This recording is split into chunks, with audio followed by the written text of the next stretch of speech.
Khusyuk ini Bapak Ibu, kalau pengalaman saya dan kawan-kawan, yang paling enak khusyuk ini kalau kita mempraktekkannya dibimbing oleh guru yang ahli spiritual, yang kasyaf. Pengalaman saya yang paling khusyuk sholat itu pada saat ketika saya suluk naksabandia. Kadang kita disuruh juga jadi imam sama mursyidnya. Jadi ketika satu waktu saya jadi sholat disuruh jadi imam oleh mursyidnya, saya mimpin sholat, dan di waktu itu saya merasakan saya benar-benar bersama Allah dari awal sampai akhir. Hampir tidak ada satu detik perasaan saya hilang dari itu. Itu yang saya rasakan yang paling sempurna waktu itu. Adapun di luar-luarnya mendekat-dekati ke situ sering. Tapi itulah yang paling berkesan. Jadi hampir 100% hati itu, ketertarikan ruh kita itu hanya ke Allah. Makanya waktu sholat itu kita harus gunakan keyakinan tidak ada yang lebih penting daripada Allah, daripada sholat, daripada Allah. Begitu kita mengangkat sholat, semua yang melupakan kita dari sholat ini lupakan. Nggak ada yang lebih penting. Nah, ini diikatkan sebelum kita sholat. Nggak ada yang lebih pekerjaan lebih penting dari ini. Itu itikadnya di awal. Maka dari itu kita bisa memahami waktu itu memang kita merasakan, ya, kalau dipahami dari ilmu Syekhul Jilani ini berarti kita sudah ruhani, kita sudah hidup yang sultaninya. Karena dengan sultan itu rasa itulah kita merasa benar-benar bisa terus bersama Allah. Kalau kita masih di dalam ruh jismani, akal syariat kita kan kita masih tertarik yang kepada yang jahil. Jadi kita ketarik kepada akal untuk memikirkan yang kelihatan yang jahil.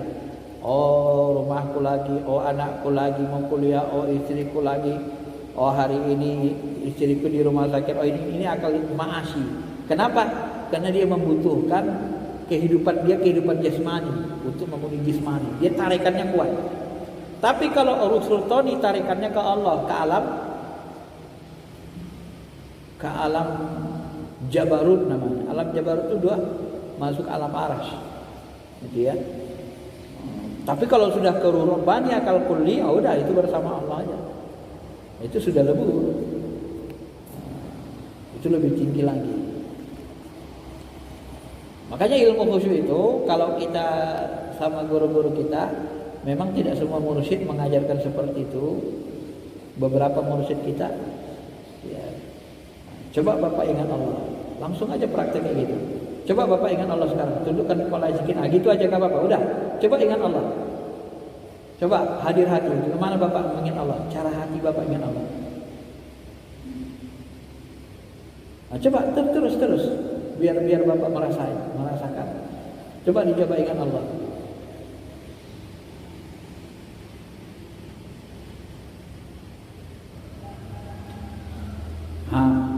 Ya terus.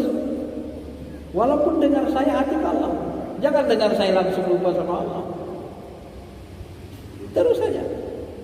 Itu kita prakteknya belajarnya gitu. Walaupun tidak semua mursyid bisa melakukan itu, dan juga tidak semua mursyid mau melakukannya karena takut jadi fitnah.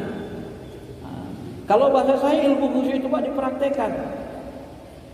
Itu mirip dengan kita belajar lagu Quran, Bayati Sikka.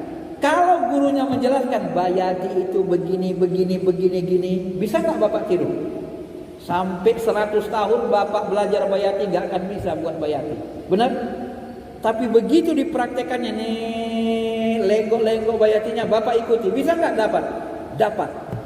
Ilmu khusyuk itu mirip seperti itu. Jadi cari guru yang bisa mandang ruhani Bapak itu, maafnya, yang kasyaf, dia tahu Bapak khusyuk apa tidak. Dari forum wajah kita pun kelihatan tuh. Kalau khusyuk itu tenang,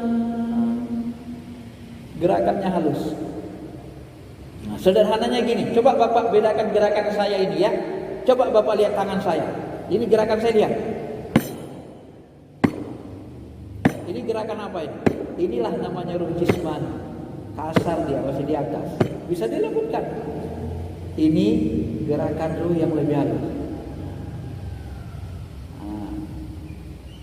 Saya sambil lihat Bapak ingat Allah, gerakannya beda. Inilah belajar ilmu rasa, ilmu guru. Ada yang lebih halus lagi, ada. Lebih halus lagi. Sambil ingat Allah, saya pandang Bapak sambil gerakan rohani saya. Lebih halus. Kita merasa kita itu gak ada apa-apa aja, yang gerakan itu ya dari Allah. Karena kita la haula, sebenarnya gak bisa gerakan, gak bisa la haula, gak punya apa-apa. Maka kalau orang yang tarikat, yang benar tarikat, biasanya gerakannya halus. Allah Akbar. Dia gerakan itu bukan dari dirinya, bukan dari egonya.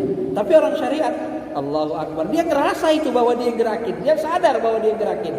Kalau orang tarikat belajar spiritual, dia ngerasa bukan dia gerakin, dia dari Allah. Rusul tadi sehalus mungkin lah. Gitu. Maka dari performan orang menggerak itu pun kita kelihatan, bisa kelihatan.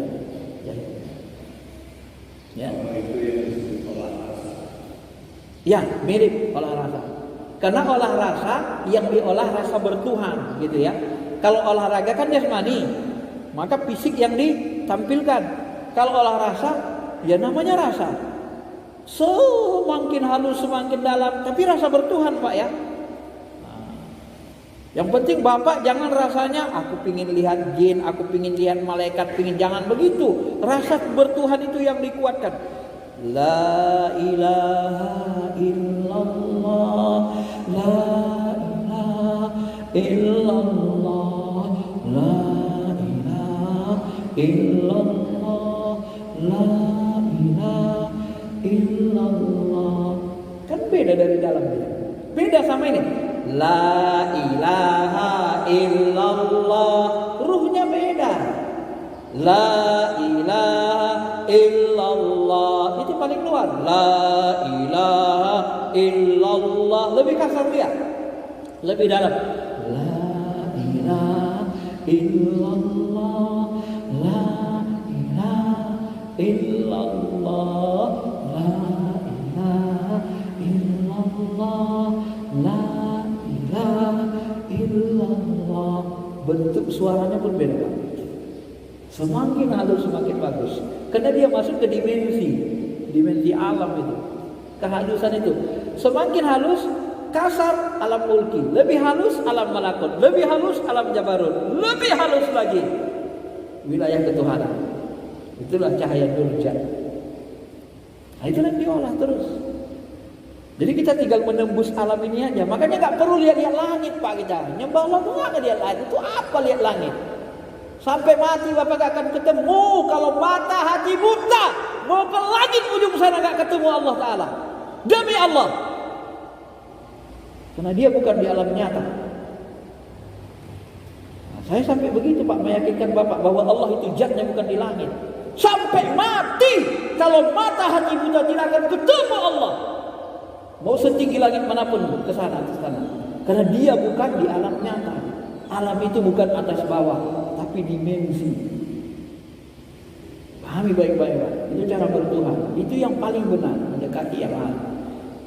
Karena itulah ulama-ulama ahli Allah semuanya sama nanti pendapatnya dengan yang saya katakan. Karena saya sudah mendalaminya. Dulu saya tidak paham seperti itu. Ketika saya belajar syariat. Baik, ada lagi tadi, satu lagi belum dijawab tadi ya? Ya, kedua, ini lebih kepada ilmu alam semesta. Black hole tadi. Nah, kalau yang masih bisa dilihat Pak, namanya alam nyata. Kalau alam nyata dimensinya kan alam nyata. Kalau alam gaib itu lain. Maka langit di alam jabarut itu beda dengan langit alam nyata. Ya alam nyata kan kelihatan langitnya. Alam jabarut beda Pak. Jadi kalau Bapak masuk ke dalam dimensi malakut, banyak pohonan, tapi ada nanti pohonnya dari mutiara. Itu surga itu begitu Pak. Ada pohonnya, anggurnya tapi tidak dari mutiara. Beda, warna-warninya lebih sempurna daripada alam nyata. Lebih indah alam itu Pak. Nah, itulah yang dijalani guru-guru kita, murid kita. Mereka ketika masuk ke alam itu cantik. Ada yang anggur buah pohonan itu dia dari mutiara pohonnya, seperti yang jelasan Al-Quran. Jadi alam itu indah sekali, tidak sama dengan dimensi alam nyata. Maka alam nyata ini, alam bumi ini alam paling buruk, asfala safilin, paling rendah kalau bahasa lainnya ya. Cuma karena fisik kita ngajak terus ke alam nyata, ya kalau kita nggak belajar spiritual, terjebak lagi kita nanti. Padahal kita bukan makhluk bumi kan. Begitu kita mati, jasad kita hancurnya. Gak bisa lebih besar, gak bisa lebih sehat, hancur. Yang hidup terus rohani kita. Maka wa man kana fi hadhihi ama, siapa yang buta di dunia ini, buta di akhirat. Lima hasyartani a'ama wa qad kuntu basyira. Ya Tuhan kami, kenapa kami dikumpulkan dalam kondisi buta, padahal dulu kami di dunia bisa melihat. Nah itu Al-Qurannya. Apa kata Allah? Jawab Allah ya. Datang peringatan bagi kalian, kalian tidak peduli.